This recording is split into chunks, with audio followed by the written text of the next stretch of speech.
So here's the Jefferson quote that has to do with health and the government. If people let the government decide which foods they eat and medicines they take, their bodies will soon be in as sorry a state as are the souls of those who live under tyranny. Thomas Jefferson, and I think that's pretty appropriate. Let's not look to the government as the final authority for our health. Why have many of these studies intentionally overdosed patients at toxic levels of hydroxychloroquine? The recommended, that's why I gave you the first one, I gave you the answer to go along with it. The recommended dose for treatment for this illness, 400 milligrams on day 1, and then 200 milligrams a day for 4 days. That's it. It's a very small amount of the drug. The most recent one that came out used 400 milligrams twice a day. That's 800 milligrams a day. That's 4 times the recommended dose. Some of the studies have used up to 2,400 milligrams a day of this medication. There is no doctor anywhere that wouldn't tell you that those types of dosages are potentially toxic and potentially life-threatening. Why have these studies that have had negative outcomes all involved overdosing our patients? Why? Just why? True, some people who were given hydroxychloroquine did die, but they were given doses known to be too high. So where is the truth hiding? Who might benefit from hiding the truth? Welcome to Poli-Psych Podcast. In today's episode, we are discussing COVID, hydroxychloroquine, and some of the players that have recently come onto the main stage of that discussion, and some of the players who have been removed from the stage of that discussion. Ken, would you begin our discussion today by introducing us, reminding us of what has happened so far in this struggle with this novel coronavirus? Hello, Cindy. Hi, Don. We all, I think, will look back on this as an unfolding rather than a specific point source event. And we started to see the stories come through Zero Hedge back in January, and I think we discounted some of them. I think Dr. Fauci even discounted many of them. So the story unrolled with a lot of, just a haze of questions that were slowly resolved. I think the matter came to a head with the pandemic declaration that occurred on March 11th. But there was a prehistory. It's interesting, and it became evident later, and I'm sure there were others that were working on this before that time. But one of the more interesting is an individual named Jack Spirko, who runs a pretty popular podcast on resiliency, which is sort of a watered down version of survivalism. And it's a great philosophy, really. It doesn't have the gloom and doom aspect, but it's just more about practical ways of dealing with achieving more freedom in your personal life, and having access to some of the things that we depend on from the grocery store. Learning to grow food and living a more natural lifestyle. But he had also been deployed in the military in South America and was already familiar with the generic precursor chloroquine, which has been around for a long time. And I will assume that most people are familiar with the background on chloroquine, hydroxychloroquine. It's an interesting word to spell, but I think most of us can spell it correctly.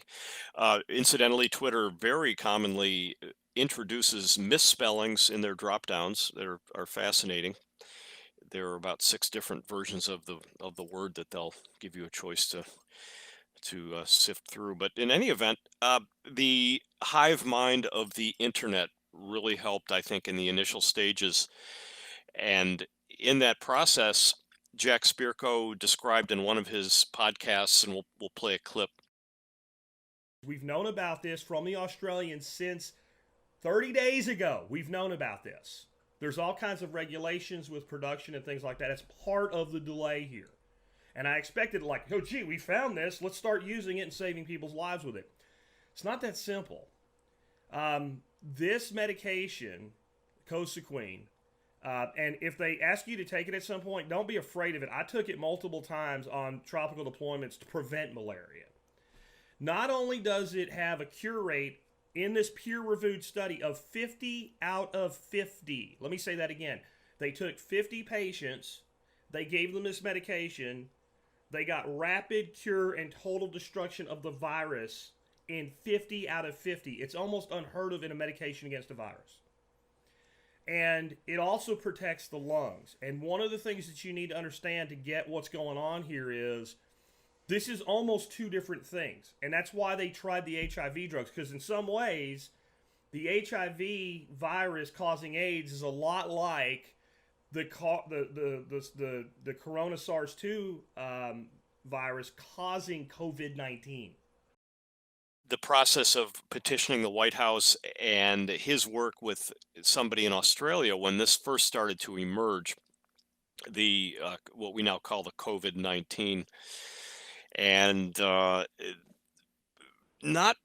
I think the word cure, we'll be addressing that in the show as we unroll this whole thing, but there are many times that when we'll look at a word or a framing of an individual situation and how the linguistic content really affects the meaning of the rest of the sentence. And I think that this will come up quite a bit with this issue, and we'll notice it quite a bit with Dr. Fauci's interpretations. The way he'll frame a sentence, and will reveal more about the medical treatment paradigm behind the story. And we'll be looking at this more from I'd say from a personality angle, the people that have come into the story, and also the deeper theme behind the story. And Don, give us a little insight into what you think is really happening here as it pertains to the election and some of the other things that we're seeing in the big picture. Well, yeah, thanks, Ken. And I'm going to push the timeline back just a tiny bit, and that is to remind people that there was this thing called Event 201 or 201, a global pandemic exercise hosted by Bill and Melinda Gates. Just a coincidence that happened in the fall of October 2019. So that is what my first element here in the stage setting. And I do look at this whole thing as being events that are playing out on a stage. Now, so when we say an event is staged, to me that doesn't mean that it's artificial. That just means that it's been, its entry was known to be something that was going to come online, so to speak. There were forces that and powers behind the scenes, powerful people like Bill and Melinda Gates, that had this exercise planned. And then that is going to obviously factor into the year that is going to occur between then and the elections. So that's a staged event, not a predetermined event, but this stage has been set. So we have all these players, and then hydroxychloroquine was another player that entered the game that we can tell from the immediate reaction of the powers that be. Oh no, that's not something that we want on the stage. We want to remove that from the stage as soon as possible. Well, why? What was the original purpose of having set up this stage? What was the goal? What were the authors of this drama trying to accomplish by setting the stage in the way they did? And I strongly believe that it's all about the election in 2020 and making mail-in ballots a strong possibility. That's still in play. President Trump is coming out hard against that, saying that that would be serious corruption, seriously make for a seriously corrupt election. I'm finding amazingly leftists that are countering that argument or thinking that they're countering that argument by saying, oh, no, that leaves a paper trail, and it's the Republicans that are going to be cheating because they own the voting machines. Well, we've got dueling narratives here, and it's coming down to which narrative actually gets the attention of the public. And what I'm seeing is a lot of pushbacks in the comment sections of articles that are coming out that are pushing the narrative that hydroxychloroquine is quackery, or it's not real science, or it's been debunked, or all that kind of thing. There seems to be a great deal of awareness that if you catch these kind of flu-like illnesses early enough, that there are some very strong health benefits from hydroxychloroquine. So there is this drama that's playing out in real time, and I don't think the results are predetermined, even though I do believe they've been staged. Well, as most people are aware, there is really no such thing as a cure for a virus. People have used vaccines for viruses to prevent viruses. Sometimes they're effective, sometimes not so effective. And there are cures for bacterial infections. Now, cures is a very broad word, but antibiotics very effectively treat and aid in healing of strep throat, for instance. That's something that virtually all of us have experienced. You have strep throat and you take penicillin and you don't have strep throat anymore. That's a bacteria again. This is a virus that we're addressing, and there is not a known cure for a virus. Viruses are not even actually living things, correct? Right, they're just pieces of genetic material. And I think that coronaviruses are RNA viruses as opposed to DNA viruses, which I am not the one to explain the difference to anybody there. But I know that that is a significant difference. But just to reinforce that, to look for a cure for a virus is something that has not really been done.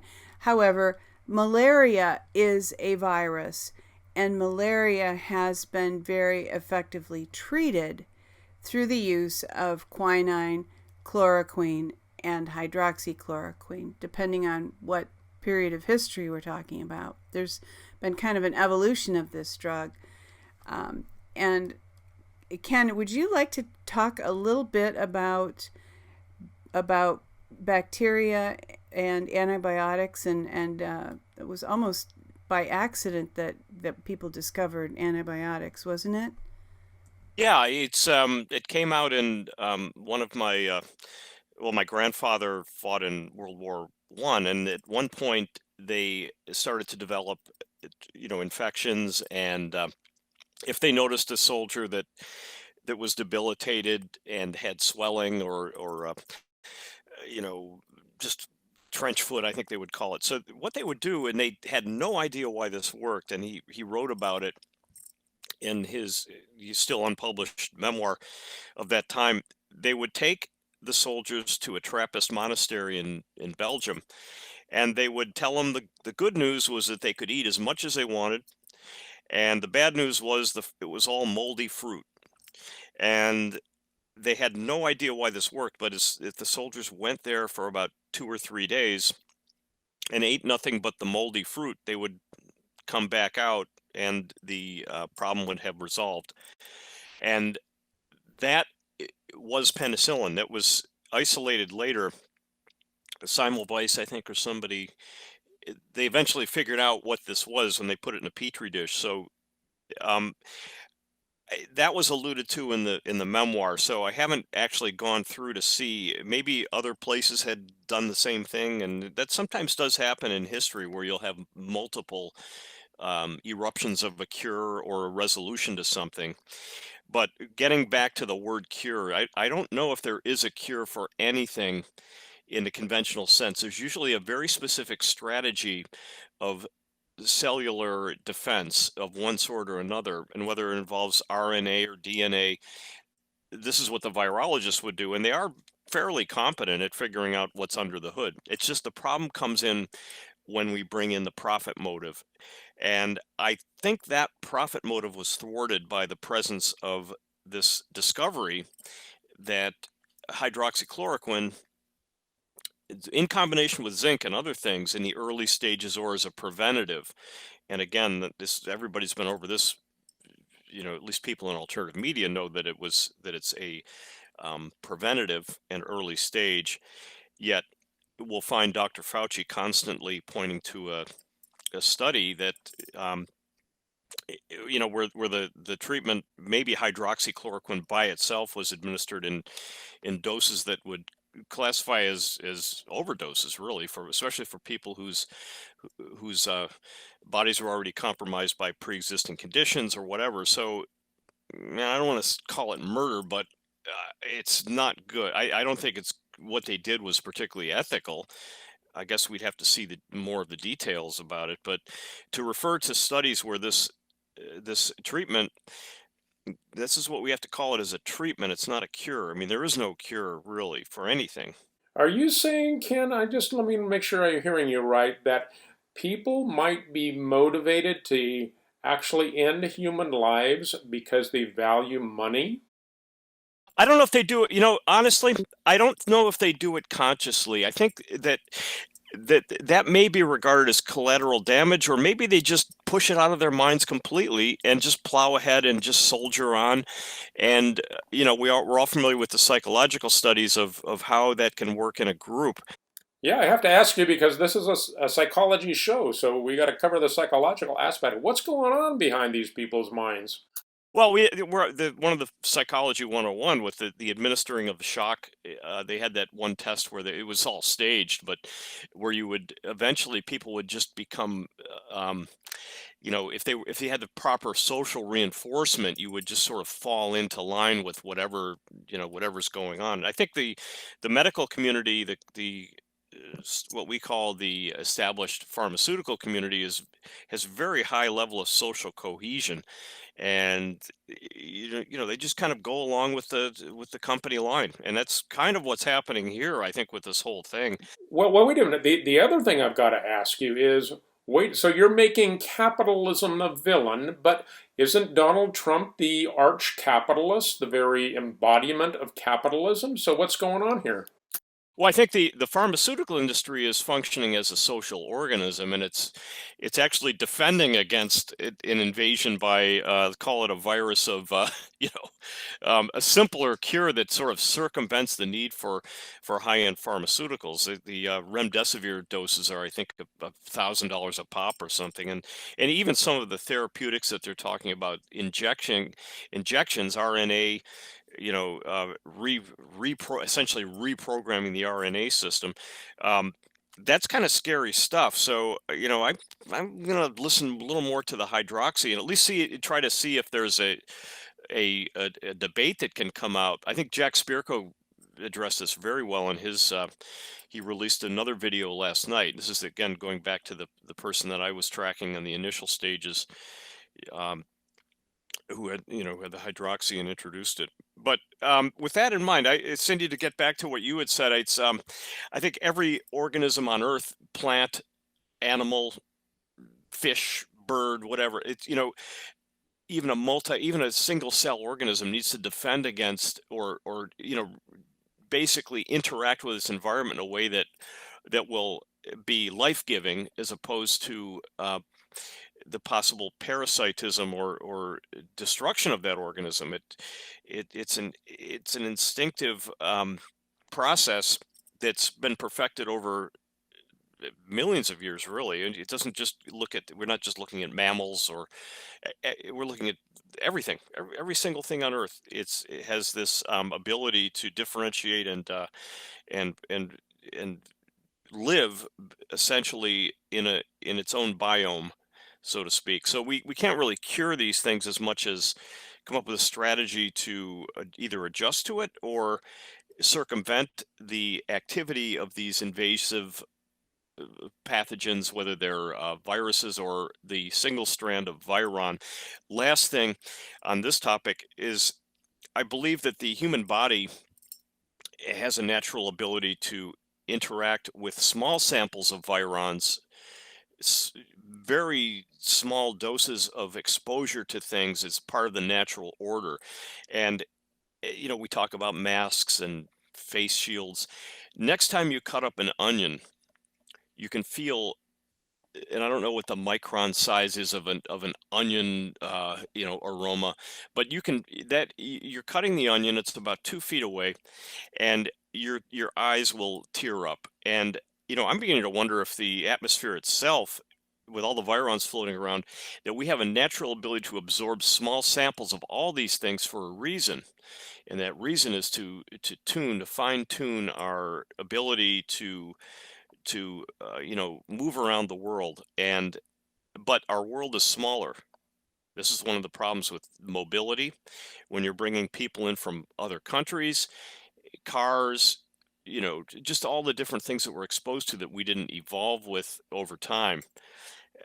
Complex issues, but again, one injection or one medication isn't going to solve the problem. I think it's a multifaceted problem that has been limited by political bias, and also this underlying political strategy of, I think, postponing or somehow otherwise altering the organic outcome of the election.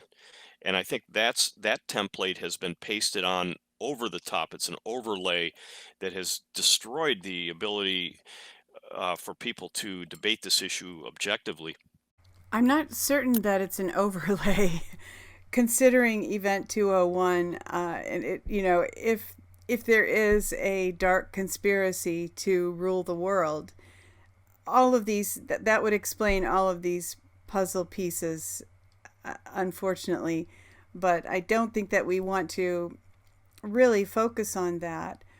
But I think some things that we do want to mention is the emotional impact that this has had on people.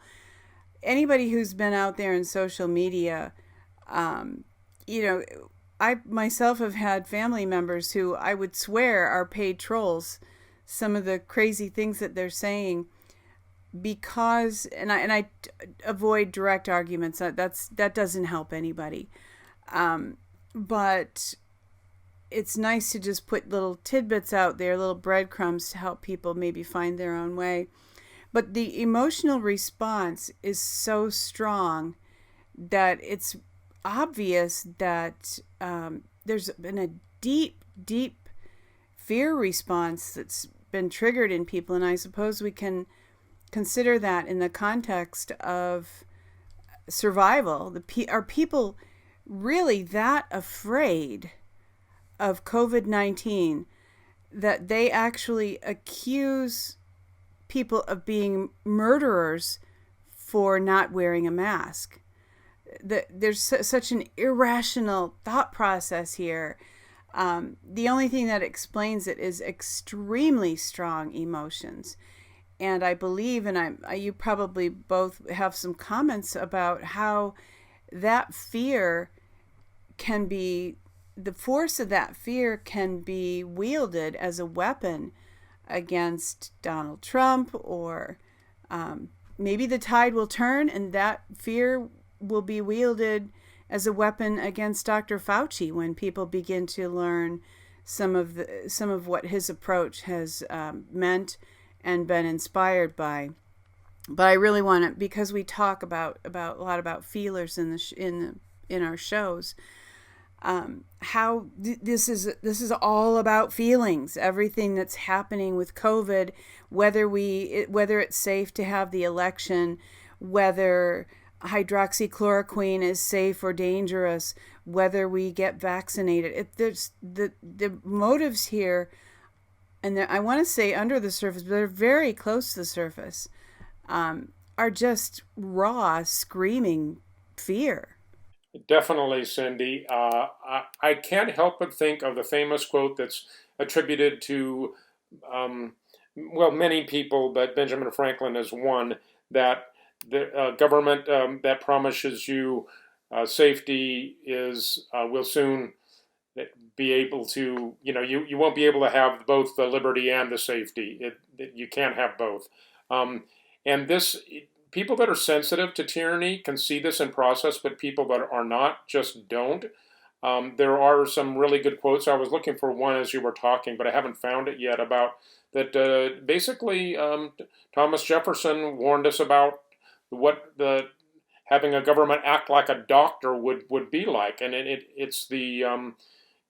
removes the basis of your humanity. It's actually a scary thing, and there is something, I think, in all human beings that wants to turn over its free will in order to assure that it can survive. And often often, maybe always, those promises are not based in reality.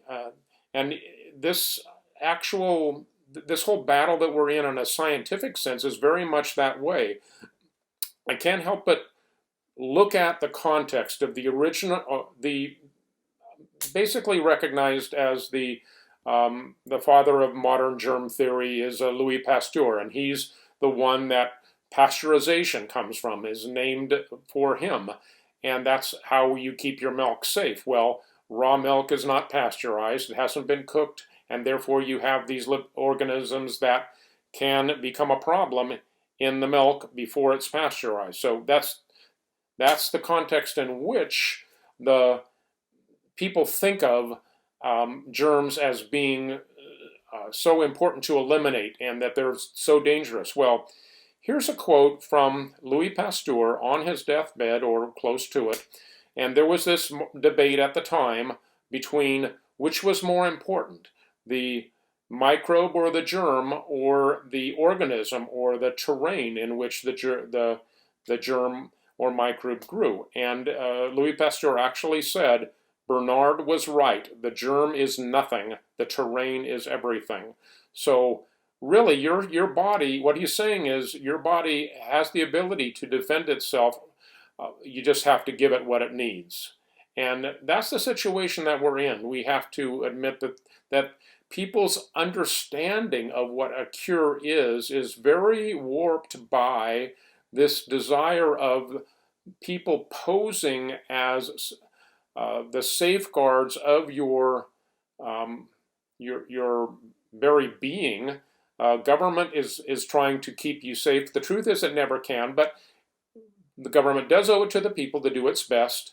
So there's a lot of posers in this game, and those posers want to tell you that they can keep your body safe, and there's an invisible enemy that they want to keep you safe from. Well, it doesn't take much to see that there's a lot of room for some pretty manipulative practices there. So I'm not going to define that. I'm going to let you sort through all the information out there on your own. But this is a pretty clouded landscape here where we have people with agendas behind the scenes, and what you see is not really what's there. It's by and large what they want you to see. So beware of appeals to authority, because authority may not have your best interest in mind. I think we'd have to look at the scale of medical treatment as well. I think one of the dominant trends in modern times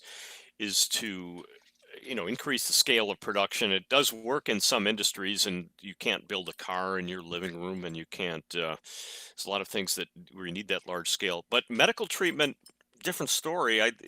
We're looking at that as a one-on-one doctor-patient relationship. But here we have big pharma coming in with their profit model that's, we'll face Dunbar's number. We'll get past the 150 people cognitive ability for people to actually empathize. And what we have are, the big pharma dealing with mass population health issues, the other end of the spectrum.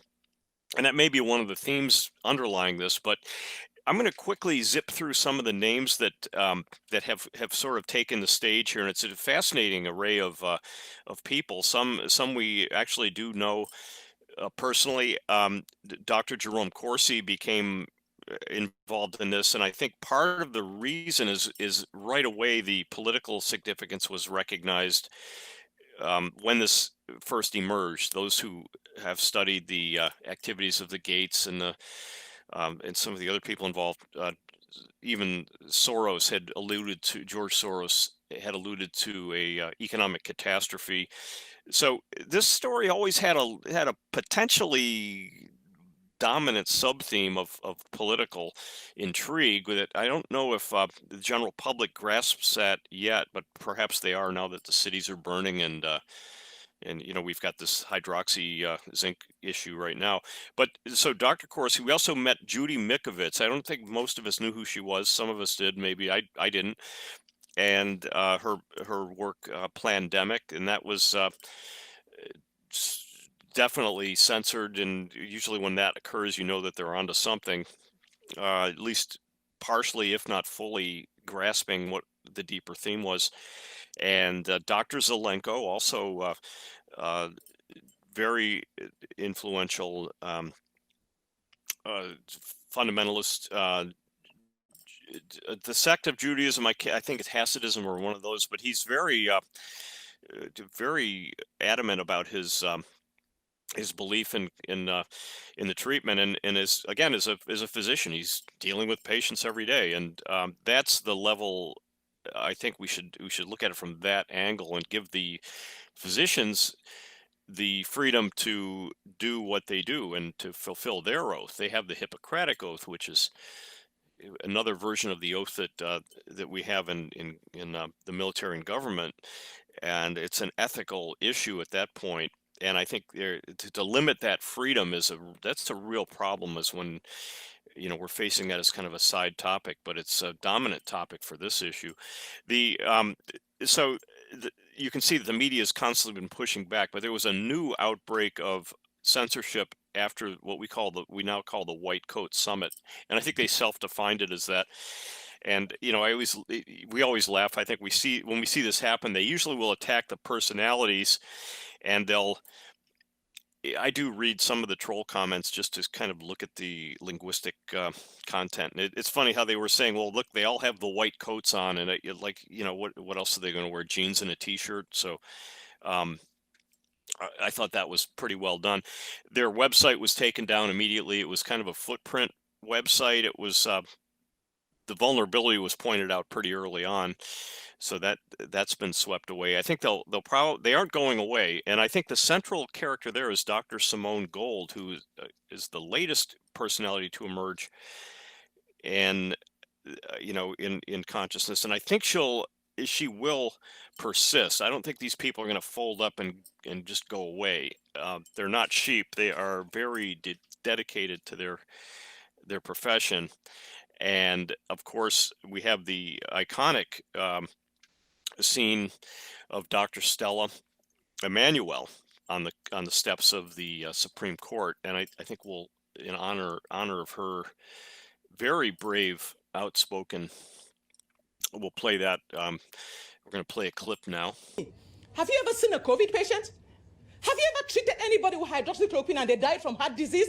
When you do, come and talk to me. Because I sit down in my clinic every day and I see these patients walk in every day, scared to death. I see people driving 2-3 hours to my clinic because some ER doctor is scared of the Texas board, or they are scared of something and they will not prescribe medication to these people. I tell all of you doctors that are sitting down and watching Americans die, you're like the good Nazi, the good Germans that watch Jews get killed and you did not speak up. If they come after me, they threaten me.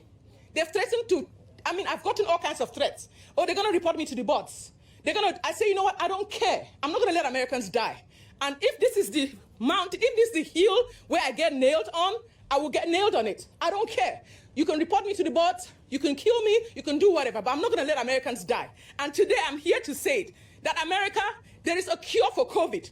All this foolishness, does not need to happen. There is a cure for COVID.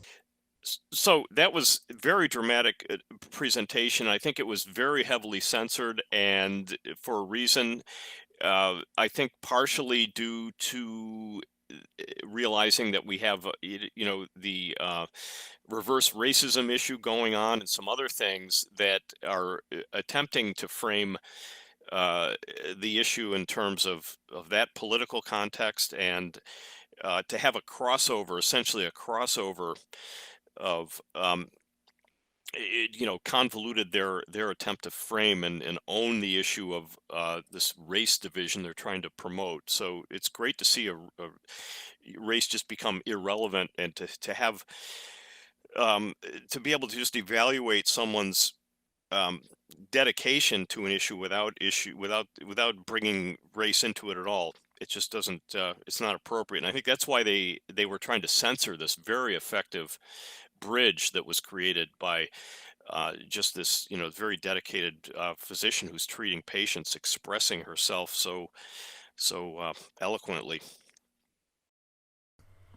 Well, if, as I tend to believe, Event 201 was a planning session for how to get some of the results some of the social controllers wanted from the virus, I think one thing that they failed to take into consideration, because it's obvious that they this summer they want people to feel divided and suspicious of one another.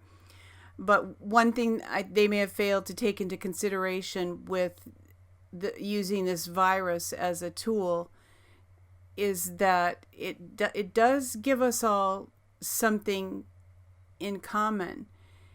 And they've wanted to play the something in common as earlier Roku and some of the other online services would have special viewings for people because we weren't supposed to leave our homes, and they tried to build the commonality around being forced to stay home and of course being afraid. But what they also did was give us a common problem, and Americans are, and actually all people are, fairly well known for pulling together when presented with a common problem. And I think that is what Dr. Immanuel represents, is that she's not just saying, hey, black people, hydroxychloroquine works.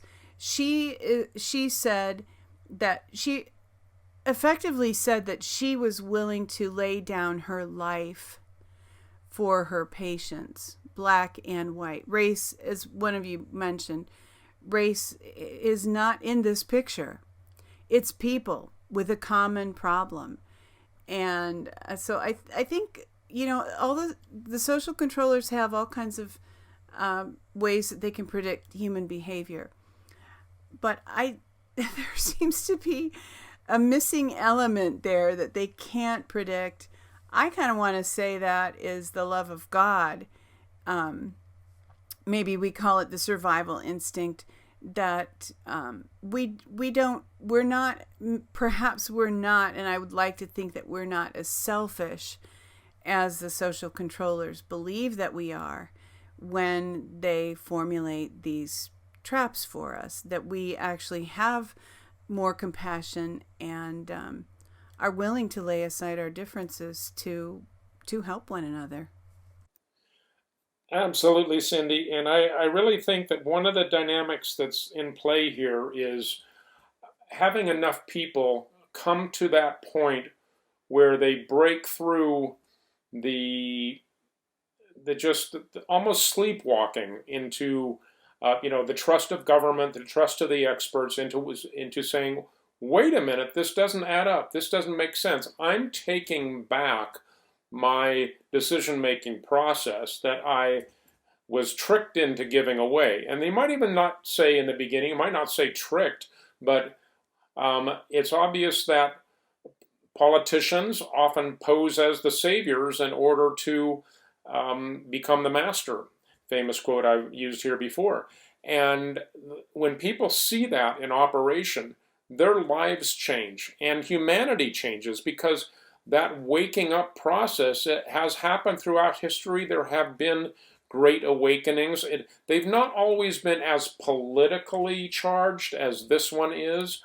But there's always been a survival element where people have said, wait a minute, I'm a special I'm like Howard Beale says in Network, I'm a human being, damn it, or words to that effect. And people take back what they've given away, and that is happening now, and that's a very, very powerful thing, where you take back control of your own life, and you realize, wait a minute, why did I give that away? I trusted these people that don't really know what they say they know, and it's because there's been some leaks in their in the control system of those that do want to pose as the masters. We've been able to learn things that they didn't want us to know, and hydroxychloroquine, I'm convinced, is one of those things. It's not a miracle cure because miracle cures don't exist. There are things that help your body, and I believe that's one of them. Just want to look at another element that came up, and many developments. Here we are on the 30th of July, and the story is evolving in front of our eyes. The rally in Kodak stock was an interesting story that came up 2 days ago. And the stock itself, based in Rochester, New York, was a photographic company. I think most people are familiar with it, especially baby boomers and that range, and even beyond. They were still producing high quality 35 millimeter film until fairly recently, but the company had kind of petered out. I would classify them as a photochemical company. Film in their regard was really a chemical process for the most part. But all of a sudden, the stock went from, it was sort of in the basement at around $3, but it shot up to $8.50 on, I think it was on Tuesday. And now it's gone all the way up to, it's sort of flatlined out at around 35, and it in very, very volatile trading. And that's over 1,000% increase from baseline of $3 up to 35. But the point is that they were mentioned as receiving a Defense Authorization Act loan to produce a precursor, if not assemble the finished product of hydroxychloroquine, which is one component of this treatment, referred to as a therapeutic. But again, we're in the word salad, so I don't even like putting words on these things anymore. Just that it's, that I'll just go back to the paradigm that the primary care physician is there are a group of them, America's frontline doctors, who feel that this is ineffective treatment. And I think they're demanding their rights, their right to select that. So anyway, Kodak stock, the reason I'm pointing to this is that investors they're a different breed of cat. I think we could sit back and speculate on political issues all day long, and but when you're actually putting money in the game, there's usually something to it. And I think we'll end the show on this a little bit of a speculative note, as just kind of peek into the future and see where this might go. But I don't think, just like you can't cure the rain, you can't hold back the truth forever. And if what these doctors are saying is true, and there's some encouraging results that they can point to, and they are every day chipping away at this issue and facing incredible amount of censorship, but that strategy won't work. The genie will not go back in the bottle. If there is a genie, and it looks like there is, because here we have somebody who would put their life on the line, as Cindy mentioned, and we saw in the clip, that will never go away. We have, I think that scene on the Supreme Court, steps of the Supreme Court, very iconic event. I think we'll look back on that for years and see that as possibly the turning point. But she's not giving up, and I think there's probably a pretty cohesive group of about 100 primary care physicians at this point. The story is fanning out, and Kodak, I don't know if the speculation I was going to introduce is there was alluded to at one point in one of President Trump's speeches involving the military and the logistics of distributing something. And I don't think that something is a vaccine. I don't even know if a vaccine would be effective. And I don't think the acceptance rate would be a slam dunk either, because I think there's substantial pushback on the vaccines issue, especially if there's side effects, and especially if they really can't cure it, which there's a lot of things you can't cure. A cure is just, it's one of those words that really doesn't mean anything. Well, I have to agree with you that I think there's some question about what's going to come out, Ken. I do not think it's going to be one thing. I think that that President Trump is actually, as we saw in his dealings with the governors and the guidelines on closing and reopening the states for protection and all of that, he gives choice out there to those that have the lawful authority, or sometimes exercise unlawful authority to make those choices available to the people. So I expect, if there is a vaccine, I do expect that won't be mandated, and I don't think it will be the only, not cure, but the only remedy offered. I think there's going to be multiple things, and so hydroxychloroquine is front and center in the table that's being set. I don't think it'll be the only answer, but one thing we know about President Trump is he got rid of the monopoly of the pharmaceuticals to prevent people from trying new things, the Right to Try Act. And that kind of choice, I believe, is going to enter into the game before too long, and we'll see how that all plays out. But I do want to say that this is all actually part of the stage setting for the election that is going to be coming up, and perhaps it's even going to be delayed. President Trump raised that issue in the tweet, that maybe we might have to make sure that it's safe and delay it, and that's actually, I think he knew he was going to get pushback from that. He's deliberately actually triggering people that think President Trump isn't going to leave office and all of this. I believe he's probably lighting a fire under those that are going to make the deadline happen on time, so that we can have a safe and free and relatively uncorrupt election.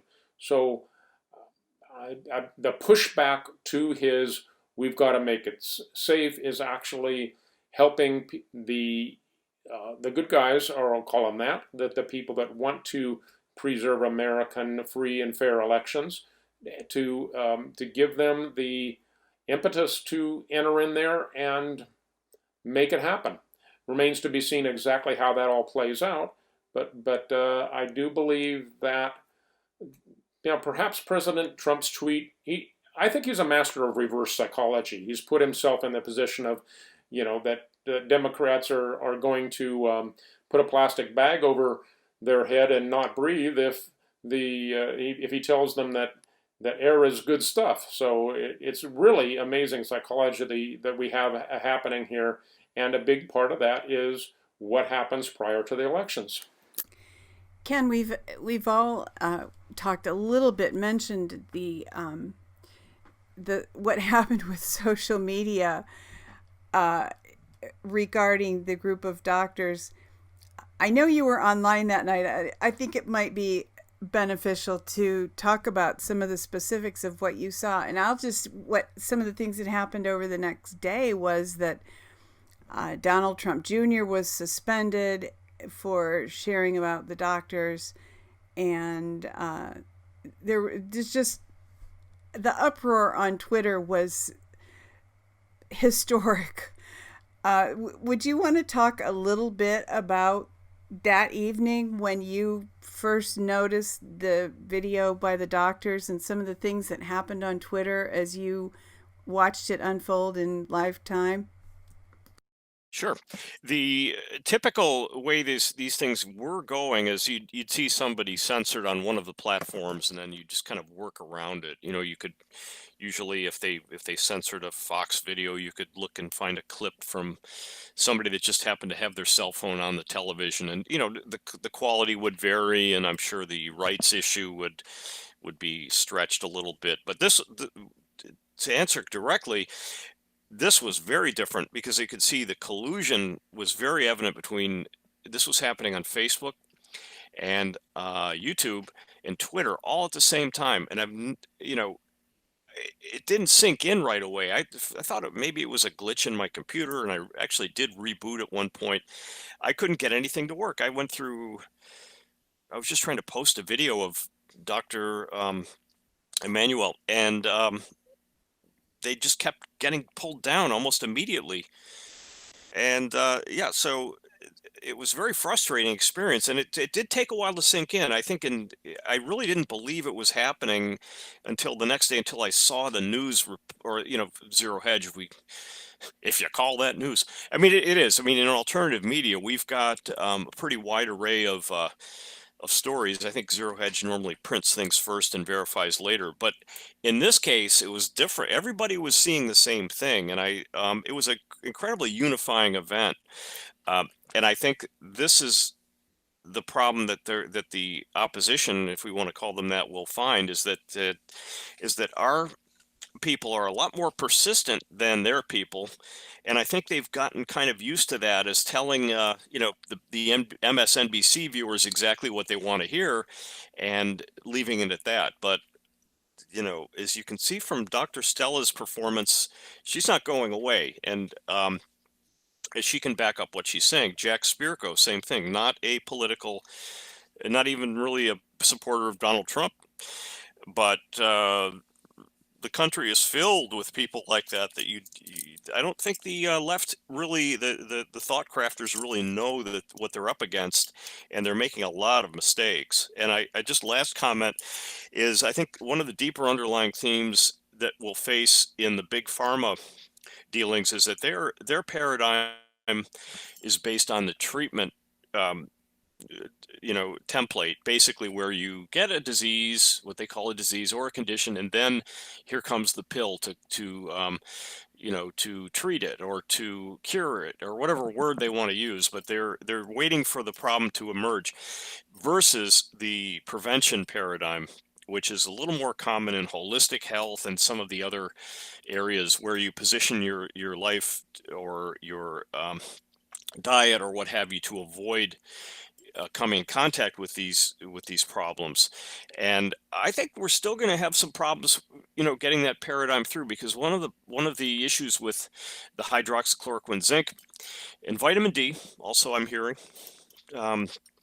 is that it's preventative, and nothing. I don't think anything would strike fear into the hearts of the big pharma thought crafters is if people were prevented from having these illnesses. And I know it sounds harsh on them, but I think when they're dealing with large mass population issues, they can't think empathically. It's, again, we go back to Dunbar's number, and that their entire health paradigm is based on a just macro scale that has absolutely no heart in it, because people become conceptual entities. And I'm sure that the nurses that were feeding the dying patients hydroxychloroquine in massive doses, they were just reading their orders, and they weren't really, maybe they didn't know the facts. They didn't see the Jack Spirko video. They didn't, there's the number on the paper, 4 pills, whatever. And that's how this big scale system works. And I think it's the debate, the larger picture behind us is what is the paradigm of health that is best for the country. Ken, one thing I noticed is President Trump's ability to play people, in the sense that he lets his enemies destroy themselves. And a lot of that has to do with President Trump's ability to read people, to know people. And by that I mean his audience, or the American people, who's ever watching on TV. He has an almost innate sense of what captures the public interest. And so if he has somebody that is trying to capture that public interest, but he knows, I think, that they won't be able to, or that they have some malice aforethought involved, he'll give them the stage and let them run with it. And then that goes to the core of what you were just saying about empathy, because President Trump, I believe, really does connect with the American people, whereas some of the people like Dr. Fauci think that they connect, and they have some of the ingredients that they believe enable them to connect, but in the final analysis, they fall far short. And a perfect example that just happened recently was when President Trump said, "I'm too busy to throw out the first pitch at the Major League Baseball game. And you know what? Let's let Dr. Fauci do it." And if that wasn't a case of letting your enemy destroy themselves, I don't know what is. It was even worse than Obama's first pitch. It was unbelievable. And not only that, he got himself photographed in the stands without his mask on. So I think the guy's credibility is dropping rapidly. So Don, would you, because one of our topics was the impact on the elections of what has been happening with COVID and the potential response of giving people hydroxychloroquine, would you want to hazard a guess as to whether the election will be delayed, as President Trump suggested in his recent tweet, or whether perhaps hydroxychloroquine will come into broad enough use so that people feel like they can vote safely going to the polls instead of mailing in ballots? Well, I think there's going to be a combination of factors. Hydroxychloroquine is a key ingredient, but I do believe that President Trump was exercising some reverse psychology with that tweet, and that he wants to light a fire under all those people that can help to make the election safe and secure, including people that will emphasize how, hey, if you're safe in the stores with a mask, why wouldn't you be safe voting? All of that. And I think there's plenty of time for one thing that fear does, the reaction of a fear-based initiative, something that's based in fear, is that it only lasts for a short period of time typically. And we've got a lot of time before the election. I think the fear is already starting to wear off, and people are going, really? You mean my kids won't be safe at school? Seriously? I don't know what's going on here. We've already got Orange County, California, suing the state of California so that their kids can go back to school. Things like that are happening across the nation, and that's just one element. I don't think the fear is going to hold. That's my bottom line answer to you, is that there's going to be a lot of solutions, and the fear is going to be gone. And I don't think that the election is going to be delayed, but I think that the possibility of delaying it is always going to be there in order to make people feel like they're not being panicked. I think that's an important ingredient. That's what President Trump is ultimately doing, is he's saying, we want to do whatever makes people safe, and we're not going to panic you into an election before you're ready. So he's setting the American people at ease, and I do think that's what he does best. Thank you for joining us for this episode of Poli-Psych Podcast. We hope that you have enjoyed this episode, and if you have, we ask that you please click like, subscribe to us on YouTube, subscribe to us on BitChute, follow us on Twitter, and if you have a moment, please visit our website. Once again, thanks for joining us, and until next time, wear your mask. Just kidding. Take care.